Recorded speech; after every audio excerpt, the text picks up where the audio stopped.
continuing talking about the Pirates of the Caribbean film franchise. Today talking about the third film in the franchise, which is the 2007 Gore Verbinski film, Pirates of the Caribbean at World's End. I do want to quickly say I'm sorry, it's been a while since the last one. I'm currently in France on holiday, different background, which you guys have probably noticed. But anyway, to start off with the positives, I thought overall this film was very entertaining, had some great action in it. I especially enjoyed the sword fights. My favourite one was probably the one with Davy Jones and Jack Sparrow towards the end of the film, where they're like fighting on top of the ship. This is just very entertaining. I was also fond of like the battles between the ships yet again in this film. There was just some brilliant ones, but shooting the cannons across them on each other, it's just really entertaining.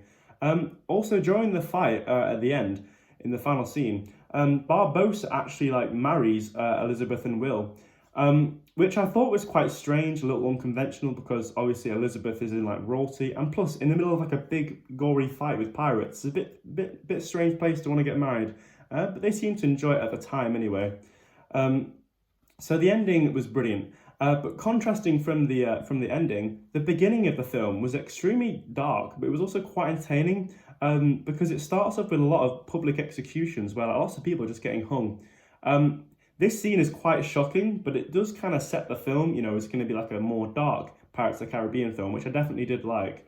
Another scene just after this bit, towards the start of the film, is when the crew visits Singapore, where Elizabeth and Barbossa are like trying to make some sort of deal with the Singaporean pirates, and Will has been captured, and the rest of the crew are like hiding underneath all the Singaporean people, and they like throw swords up to Barbossa and Elizabeth, and then a big fight breaks out. It's such a brilliant way to start off this film.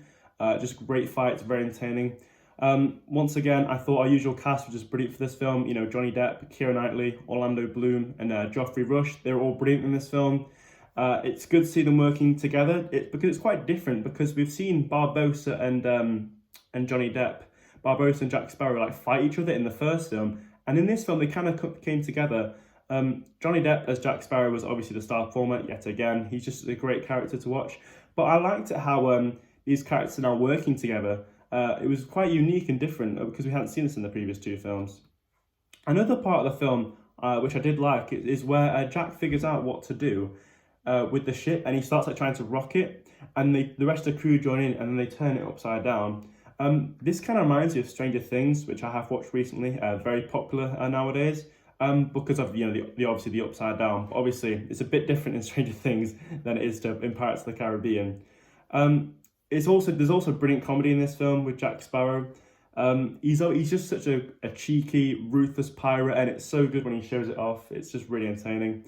I think my favourite part about this film is where it's towards like the middle end part. It's where the pirates are like meeting up, and they're like electing a new king to be the king of all pirates. And then a man comes out called Captain Teague, and I love this character because he's played by Keith Richards, who is the guitarist for the Rolling Stones, you guys might know. And I'm a big fan of his. Although he didn't have much screen time in this film, I love seeing him in the pirate gear.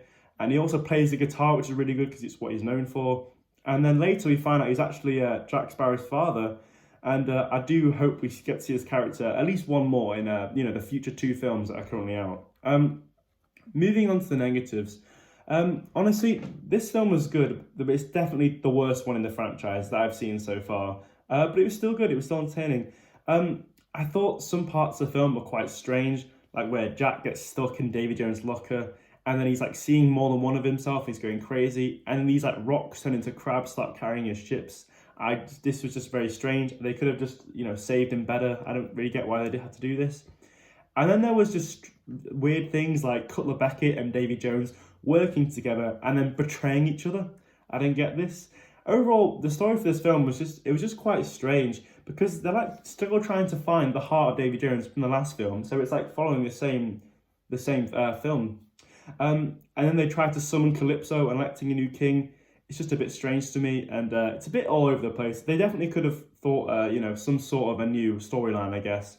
But speaking of the trying to summon Calypso, who is Tia Dalma, the crew do summon her. They put all their things in this little hat or whatever, and then she just gets really big, and I think they hunt her as like her savior or something. and then nothing happens. She gets really big and then just nothing happens. It's very disappointing. The crew are also very disappointed with this. And I'm like, why did they even put this in the film? Maybe there's more to it and I just don't know. I'm not sure. Also, this film was way too long. It's like almost 3 hours. I think it was like 2 hours 45 or something like that. And it really didn't need to be. It's the longest in the franchise, I'm pretty sure. They could have easily just cut some scenes out, made less dialogue in it. I just didn't see the point of why. I don't know why they made it almost 3 hours long. It was entertaining, but it didn't need to be 3 hours long. Lastly, I said in my Dead Man's Chest review, the previous one, that I thought the character Bootstrap Bill was a great character, played by Stellan Skarsgård, but he got far too little screen time in that film.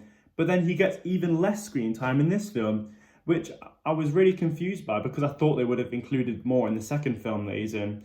But honestly, this film definitely wasn't bad. It's not as good as the previous films. I'd probably give it somewhere between a 7 to a 7.5 out of 10. It was definitely the worst that I've seen so far in the first three films, but it wasn't awful. But what did you guys think of Gore Verbinski's Pirates of the Caribbean at World's End? Let us know down below, and I'll see you guys later. Goodbye!